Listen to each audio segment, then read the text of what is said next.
Welcome to Sweet Life Beat Life. We hope this video helps. In this video, I will explain how to cook chicken with cordyceps. First, let's prepare our cordyceps.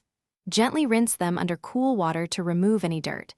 If using dried cordyceps, soak them in warm water for about 15 to 20 minutes until they become soft.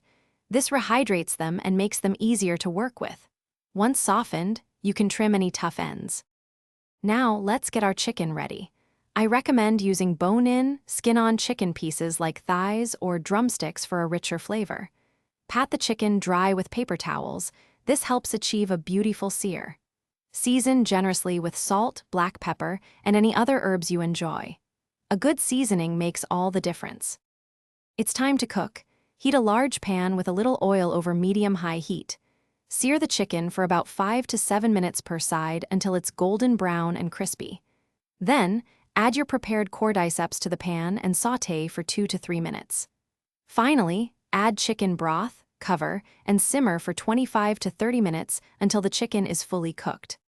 Your delicious chicken with cordyceps is now ready to serve. Garnish with some fresh chopped cilantro or scallions for a touch of color and extra flavor. This dish pairs wonderfully with steamed white rice or a simple side of blanched greens. Enjoy the unique, earthy notes of the cordyceps complementing the tender, savory chicken. Thanks for watching. Consider subscribing if we helped you.